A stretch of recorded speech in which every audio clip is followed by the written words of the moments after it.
Good evening students. आज का हमारा जो चैप्टर है वो है वर्क एंड एनर्जी। ठीक है, वर्क एंड एनर्जी। जैसे कि हम लोग डेली लाइफ में कुछ काम जो करते हैं, ठीक है, डेली लाइफ में जो भी काम करते हैं वो क्या कहलाता है? वर्क कहलाता है। जैसे कि किसी बॉक्स को एक प्लेस से दूसरे प्लेस तक लेकर जाना, वो क्या है? वर्क है। ठीक है, किसी भी सामान को, बॉक्स को हम लेकर गए, सामान को लेकर गए, ठीक है, कुछ हमने काम किया, जैसे हम छत से ईंटे को उठा के नीचे लेकर आ रहे हैं, ठीक है, तो वो भी क्या है? एक तरह से वर्क है। तो वर्क जो है कई तरीके से होता है, किसी चीज को पुश करके ढकेलना या अपनी तरफ से खींचना, दोनों ही क्या कहलाते हैं? वर्क कहलाते हैं। ठीक है, तो वर्क की अगर हम बेसिकली बात करें, वर्क कि वर्क क्या होता है, तो work is defined, basically defined as the work is defined as the product of force and displacement. Work क्या होता है? Work is defined as the product of force and displacement. अब फोर्स और डिस्प्लेसमेंट दोनों ही हम जानते हैं। फोर्स क्या होता है? किसी भी ऑब्जेक्ट को जब हम पुल करें या पुश करें, जिससे ऑब्जेक्ट की क्या हो जाए? पोजीशन चेंज हो जाए। ठीक है, किसी भी ऑब्जेक्ट को अगर हम पुल करते हैं या पुश करते हैं, जिससे क्या हो जाए? ऑब्जेक्ट की पोजीशन चेंज हो जाए, तो वो क्या हो जाएगा? फोर्स हो जाएगा। जैसे मैंने कहा एक ऑब्जेक्ट है, इस पर मैंने फोर्स लगाया, है ना, ऑब्जेक्ट है, इस पर क्या किया? फोर्स लगाया। तो ऑब्जेक्ट पे फोर्स किया, लगाया, तो क्या हो गया? वो ऑब्जेक्ट, उस ऑब्जेक्ट ने अपनी पोजीशन को चेंज कर दिया, मतलब वो यहाँ पे पहुंच गया। जैसे आप स्कूल में जाते हो, सीट पे बैठते हो, ठीक है, और सीट पर जब बैठते हो तो किसी बच्चे को कहते हो कि अरे जरा खिसको उधर, ठीक है, जब खिसकने के लिए बोलते हो तो उससे क्या होता है? वो मान लो खिसक गया, पोजीशन उसने चेंज कर दिया, आपने थोड़ा सा धक्का दिया, वो खिसक गया। मान लो इतना मोटा बैठा हुआ है बगल में कि तो आपने धक्का दिया उसको, वो नहीं खिसका, तो पोजीशन चेंज नहीं, मतलब वर्क नहीं हुआ बिल्कुल। ठीक है, तो वर्क होने के लिए जो सबसे जरूरी चीज है वो क्या है? डिस्प्लेसमेंट। एस से हम लिखते हैं डिस्प्लेसमेंट को। ठीक है, एस क्या है? टर्म हमारा डिस्प्लेसमेंट। ठीक है, यानी अगर किसी ऑब्जेक्ट में डिस्प्लेसमेंट होगा तभी कुछ ना कुछ वर्क होगा। ठीक है, इसी वजह से हम क्या बोलते हैं? वर्क क्या है? Work is defined as the product of force and displacement. ठीक है, work is equal to, formula क्या हो गया? फोर्स एंड डिस्प्लेसमेंट, यानी F into S. F into S. अब अगर हम इसकी यूनिट की बात करें कि वर्क की यूनिट क्या होती है, तो फोर्स की यूनिट क्या होती है? न्यूटन। एस डिस्प्लेसमेंट, डिस्प्लेसमेंट की यूनिट क्या होती है? मीटर। ठीक है, न्यूटन और मीटर। फोर्स की यूनिट न्यूटन, डिस्प्लेसमेंट की यूनिट मीटर। तो एक यूनिट होती है इसकी newton metre, clear? Newton metre. और एक यूनिट क्या होती है? जूल। ठीक है, जूल एक साइंटिस्ट थे, उन्होंने अपने नाम पर ही दे दिया यूनिट, ठीक है, ताकि दुनिया उनको याद रखे। ऐसे कोई पूछेगा नहीं कि जूल कौन थे, है ना, तो इसलिए उन्होंने क्या किया? अपने नाम पर ही यूनिट दे दी। एक और यूनिट थी वर्क की, वो यूनिट होती है अर्ग। अर्ग, ठीक है, अर्ग भी एक यूनिट होती है, और 1 ERG होता है अर्ग। और 1 अर्ग जो होता है वो होता है 10⁻⁷ जूल्स। ठीक है, 1 अर्ग जो होता है इसके इक्वल होता है 10⁻⁷ जूल के इक्वल होता है। इतनी बात क्लियर हुई? अब देखिए, वर्क के बारे में हमने बात किया कि वर्क क्या होता है? Work is defined as the product of force and displacement. मतलब जब हम फोर्स और डिस्प्लेसमेंट दोनों का प्रोडक्ट करेंगे तभी हमें क्या मिलेगा? वर्क मिलेगा। मतलब कहने का ये है कि वर्क जो है हमारा फोर्स पे भी डिपेंड कर रहा है और डिस्प्लेसमेंट, दोनों ही क्वांटिटीज पे डिपेंड कर रहा है। कि जब हम फोर्स लगाएंगे तो वो क्या होगा? डिस्प्लेस होगी बॉडी। जैसे आप दीवार पे धक्का लगा रहे हो और दीवार नहीं खिसक रही घर की, कि सोच रहे हो कि लाओ दीवार पे धक्का लगाओ, हमारी दीवार खिसक के आगे बढ़ जाए थोड़ी सी घर की, लेकिन होता नहीं है। कभी लगाते रहो, दिन भर लगाते रहो, रात भर लगाते रहो, कभी नहीं खिसकेगी दीवार, है ना। तो ये चीजें भी हो जाएंगी। तो इस वजह से फोर्स भी होना चाहिए और फोर्स के साथ साथ उसमें डिस्प्लेसमेंट भी होना चाहिए। क्लियर है? कुछ बात समझ में आ रही है? तो ये तो हमारा हो गया फोर्स और डिस्प्लेसमेंट अगर होगा तो ये वर्क का फॉर्मूला। अब कभी कभी ऐसा होता है, कभी कभी क्या कई बार ऐसा होता है कि जैसे देखिए आप अगर शॉपिंग मॉल्स में जाते हैं तो शॉपिंग मॉल्स में जाते टाइम हम क्या करते हैं, एक ट्रॉली लेते हैं, और ट्रॉली हमेशा कैसी होती है, कुछ ऐसे एंगल में। जो ट्रॉली बैग होता है, ट्रॉली बैग को हम कैसे खींचते हैं, एंगल में खींचते। कभी सीधे से खींच रहे हैं, कभी ट्रॉली बैग को नहीं खींचा, ठीक है, हमेशा कैसे खींचते हैं, एंगल में खींचते हैं, ठीक है। ट्रॉली बैग को हमेशा हम कैसे खींचते हैं, एंगल में, ताकि अगर वैसे ही मतलब कहने का ये है कि किसी ऑब्जेक्ट पर फोर्स अगर हम कुछ एंगल में लगाएंगे, ठीक है, किसी ऑब्जेक्ट पर फोर्स अगर हम कुछ एंगल में लगाएंगे तो क्या होगा, उसके बारे में हम बात करते हैं। जैसे एक ऑब्जेक्ट है, उस पर फोर्स जो है हॉरिजॉन्टल से थीटा एंगल बनाते हुए लग रहा है, ठीक है। एक ऑब्जेक्ट है जिस पर फोर्स कितना लग रहा है, हॉरिजॉन्टल से थीटा एंगल बनाते हुए। तो अब यहां पे क्या हो जाएगा, और जब हमने थीटा एंगल पर फोर्स लगाया तो ये ऑब्जेक्ट यहां से यहां तक चला गया, एस डिस्प्लेसमेंट हो गया इसमें, ठीक। फोर्स लगाया, इससे क्या हो गया, इसमें एस डिस्प्लेसमेंट हो गया। तो अब इसमें क्या होगा, वर्क डन का फॉर्मूला, तो W इज इक्वल टू फिर से फोर्स इनटू डिस्प्लेसमेंट, ठीक है। लेकिन फोर्स कौन सा चाहिए, तो फोर्स चाहिए ऐसा फोर्स जो डिस्प्लेसमेंट की ही डायरेक्शन में लगा हो, ठीक है, फोर्स जो डिस्प्लेसमेंट की डायरेक्शन में लगा हो। तो डिस्प्लेसमेंट की डायरेक्शन में जाने के लिए हमें क्या करना पड़ेगा, फोर्स को डिस्प्लेसमेंट की डायरेक्शन में बदलना पड़ेगा, ठीक है। तो डिस्प्लेसमेंट की डायरेक्शन में क्या आ जाएगा, F cos थीटा। कॉस वाला टर्म जो है आप लोग 10th क्लास में पढ़ोगे, ट्रिग्नोमेट्री वाला, F cos थीटा, लेकिन जरूरत पड़ेगी इसलिए जान लो, ठीक है। तो F cos थीटा, यहां पे क्या आ जाएगा, F cos theta into S, तो W बराबर फॉर्मूला आ जाएगा हमारे पास Fs cos थीटा। कुछ बात समझ में आई, ठीक है।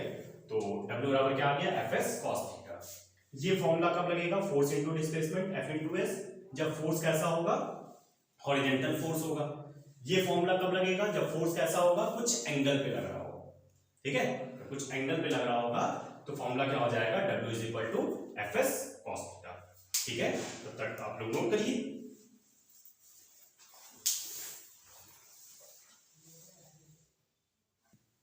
हाँ, तो देखिए यहां तक आपने नोट कर लिया होगा। अब इसके बाद हम बात करते हैं, ठीक है, कि वर्क कैसे होते हैं, कितने टाइप्स के होते हैं, ठीक है। तो वर्क की अगर हम बात करें, वर्क जो है 3 टाइप के आपको मिलेंगे, पॉजिटिव वर्क, नेगेटिव वर्क और जीरो वर्क, ठीक है।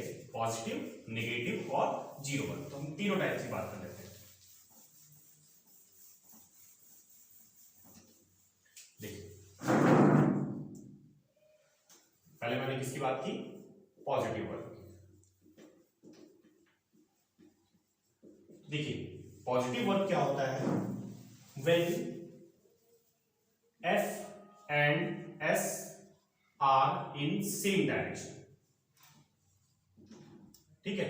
इसका क्या मतलब है कि हमने किसी ऑब्जेक्ट को रखकर जिस डायरेक्शन में डिस्प्लेसमेंट हो रहा है उसी डायरेक्शन में हम क्या कर रहे हैं, उसको फोर्स लगा रहे हैं, और फोर्स लगा के क्या हो रहा है, ऑब्जेक्ट आगे की तरफ मूव कर जा रहा है, ठीक है। मतलब हमने क्या किया, एक पर्सन है उसको धक्का दिया, और धक्का देके वो क्या हो गया, आगे की तरफ खिंच गया, आगे की तरफ मूव कर गया, ठीक है। तो आगे की तरफ जिस डायरेक्शन में हमने फोर्स लगाया उसी डायरेक्शन में वो आगे की ओर चला गया, तो वो क्या हो गया, सेम डायरेक्शन में, फोर्स और डिस्प्लेसमेंट क्या हो गया, सेम डायरेक्शन में। तो इस केस में क्या होगा, वर्क जो होगा वो पॉजिटिव होगा, ठीक है, ये चीज, ठीक है। दूसरी कंडीशन नेगेटिव वर्क, तो वर्क नेगेटिव कब होगा, जब फोर्स और डिस्प्लेसमेंट क्या होंगे, अपोजिट डायरेक्शन में होंगे, ठीक है। आप धक्का आगे की ओर लगा रहे हो लेकिन वो पीछे की ओर आ जा रहा है।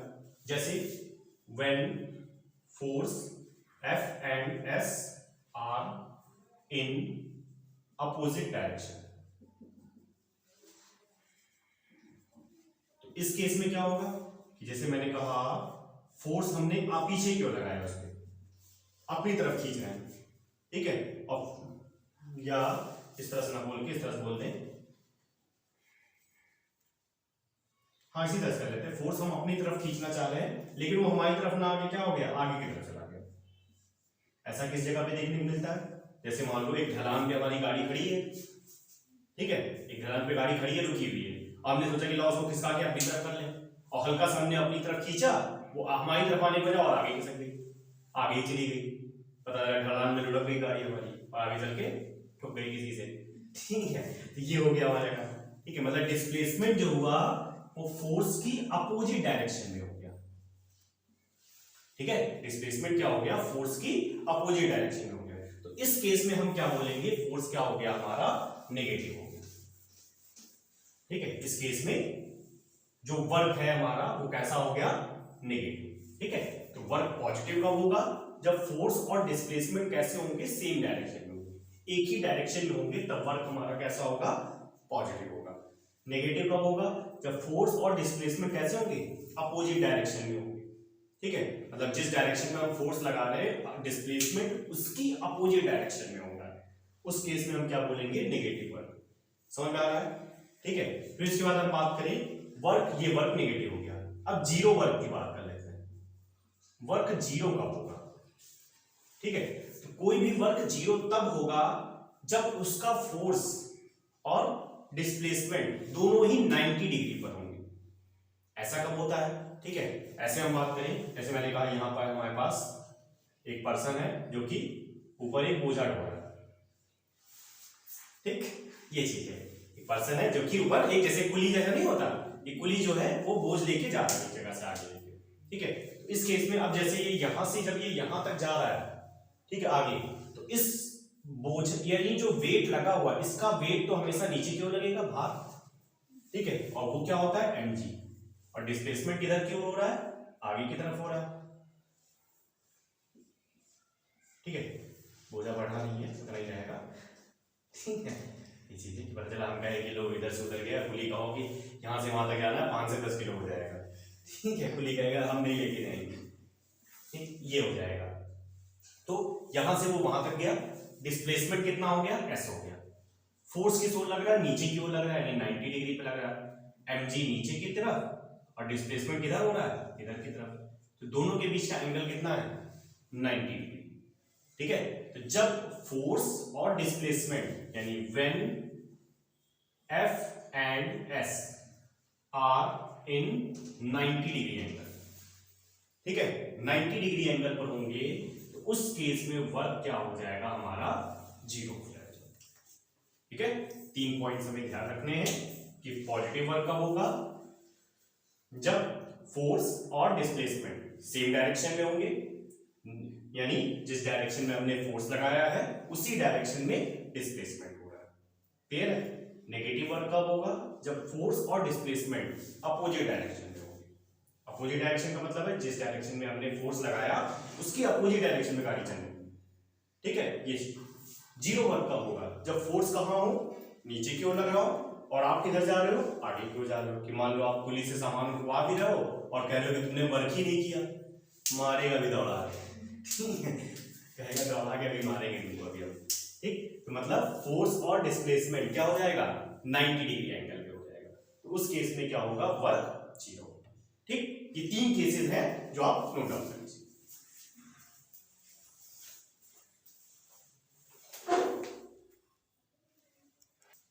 हाँ, तो आइए अब हम देखते हैं वर्क डन अगेंस्ट ग्रेविटी, ठीक है। हमने वर्क के टाइप्स देख लिए, पॉजिटिव वर्क, नेगेटिव वर्क और जीरो वर्क, ठीक है। अब हम देखने जा रहे हैं वर्क डन अगेंस्ट ग्रेविटी, यानी किसी भी पर्सन की, ग्रेविटेशन चैप्टर में हमने क्या जाना था कि जो ग्रेविटी होती है हमेशा किस ओर वर्क करती है? डाउनवर्ड। इसका क्या मतलब है कि अगर जैसे मान लीजिए इसको ऊपर की ओर फेंकते हैं तो भी क्या होता है? वो हमेशा नीचे की ओर ही आता है, मतलब ग्रेविटी किस ओर वर्क कर रही है? नीचे की ओर। यानी इसका जो वेट है, हमारा जो वेट है वो हमेशा किस ओर वर्क करेगा? डाउनवर्ड डायरेक्शन में। हम ऊपर की ओर चढ़ेंगे तो, लेकिन हमें फील होगा कि हमारा वेट जो है वो डाउनवर्ड डायरेक्शन में, हमें थकावट महसूस होती है ऊपर की ओर चढ़ने में, लेकिन नीचे की ओर उतरने में हम उतनी थकावट महसूस नहीं करते। जैसे अगर मैं कहूं आपको कि आपको 500 जीने ऊपर चढ़ के जाने हैं, आपकी हालत खराब हो जाएगी, लेकिन अगर 500 जीने उतर के जाना तो उतनी थकावट महसूस नहीं होगी जितनी आपको चढ़ने में महसूस होगी। क्लियर हुई बात? क्योंकि आप ग्रेविटी के अगेंस्ट में जा रहे हो। जब ग्रेविटी के अगेंस्ट में जा रहे हो तो वही हम बात कर रहे हैं वर्क डन अगेंस्ट ग्रेविटी। मतलब जैसे कि आप किसी जीने पे यानी स्टेयर्स पे लगातार चढ़ते जा रहे हो, जो कि कितनी हाइट पर है, h हाइट पर है।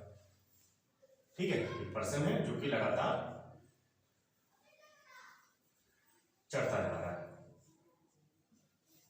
नहीं बन पा रहा फिलहाल, ठीक है ऐसे ही बना दिया। ठीक है, ये पर्सन जो है लगातार जीने पे चढ़ता जा रहा है। तो अब इसका जो वेट होगा mg, वो तो डाउनवर्ड डायरेक्शन में होगा फोर्स। ठीक है, और ग्रेविटी जो होगी वो भी हाइट, वो भी देखिए अपवर्ड डायरेक्शन में।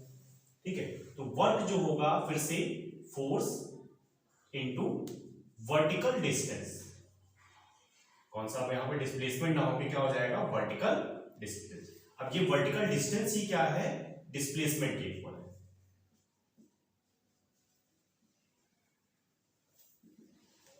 ठीक है, ये जो वर्टिकल डिस्टेंस है, जितना उसने वर्टिकल डिस्टेंस कवर किया उसी को हम क्या बोलेंगे, डिस्प्लेसमेंट। ठीक है, जैसे आप किसी स्टेयर केस पे चढ़ रहे हो, ठीक है, और एक स्टेयर केस की जो हाइट है वो 20 सेंटीमीटर है, एग्जांपल के तौर पे, या 10 सेंटीमीटर हाइट है उसकी। आप 10 स्टेयर केस पे चढ़ रहे, कितनी हाइट हो गई, 10 × 10 यानी 100 सेंटीमीटर। क्लियर है? ठीक है, तो वैसे ही हम एक स्टेयर केस पे चढ़े, दूसरे पे चढ़े, तीसरे पे चढ़े, और लास्ट में टोटली हाइट पे चढ़ गए, फाइनली यहां पे पहुंच गए। यहां पे वेट mg और हाइट h, क्या हो जाएगा, फोर्स mg और वर्टिकल डिस्टेंस h, तो वर्क क्या हो जाएगा, mg h। कुछ बात समझ में आई, वर्क क्या आ जाएगा, mg h। ठीक है, ये आ जाएगा हमारे पास। यूनिट अभी भी इसकी वही है जो हमारी वर्क की होती है। ठीक है, न्यूटन, मीटर या फिर जूल। ठीक है, एक चीज और ध्यान रखनी है कि वर्क जो है हमारे पास, वो उसको हम कैसे क्वांटिटी बोलते हैं, तो ये क्वांटिटी है स्केलर क्वांटिटी। ठीक है, वर्क कैसी क्वांटिटी है, स्केलर क्वांटिटी। अब स्केलर क्वांटिटी का मतलब क्या होता है कि वर्क में कोई डायरेक्शन नहीं किसी तरह की, आप किसी भी पॉइंट पर निकालो, हमेशा वर्क एक जैसा है। ठीक है, पसंद है नहीं, पर्सन को नॉर्मली चढ़ा दो सकते, ठीक है, ठंडी में चढ़ा दो, गर्मी में चढ़ा दो, बारिश में चढ़ा दो, वर्क उसका हमेशा उतना ही रहेगा। ऐसा नहीं होगा कि टेम्परेचर चेंज हुआ या कुछ और चीजें चेंज हो गई तो उसकी वजह से ये चेंज हो गया वर्क, ऐसी चीजें नहीं होती। क्लियर हुई बात? ठीक है, ईस्ट डायरेक्शन में खड़ा करके चढ़ा दो, वेस्ट डायरेक्शन में खड़ा करके चढ़ा दो, तब भी कोई फर्क नहीं पड़ेगा। ठीक है, मतलब डायरेक्शन का कोई रोल नहीं होता। क्लियर है यहां तक? ठीक है, ये तो हो गया वर्क के बारे में। अब वर्क के बाद अगला टर्म जो आता है हमारे पास, वो क्या आता है, एनर्जी। ठीक है, कि एनर्जी किसे कहते हैं। ठीक है, तो एनर्जी की अगर हम बात करें, बेसिकली एनर्जी तो बहुत बहुत टाइप्स की एनर्जी होती है। हम कहते हैं कि हमने कुछ काम किया, या हम एक गिलास ग्लूकोज पी लेते हैं तो कहते हैं कि हमारे अंदर एनर्जी आ गई, बहुत एनर्जी आ गई, अब मम्मी काम करवा लो हमसे, इतना चाहो। ठीक है, और थोड़ा सा काम करने के बाद क्या कहते हैं, अब हमारी एनर्जी खत्म। ठीक है, अब हम ढेर हो गए, अब हमको नहीं करना है, अब हमको सोने दो। ठीक है, तो ये सारी ही चीजें बेसिकली अगर एनर्जी की बात करें तो एनर्जी क्या है, एक तरह से एबिलिटी है। ठीक है, एबिलिटी किसकी, वर्क करने की। ठीक है, एनर्जी क्या है, एबिलिटी है किसी पर्सन की, और किस चीज की, वर्क करने की एबिलिटी है। ठीक है, ये सारी चीजों की हम बात करेंगे, लेकिन अब इस वीडियो में नहीं, नेक्स्ट वीडियो।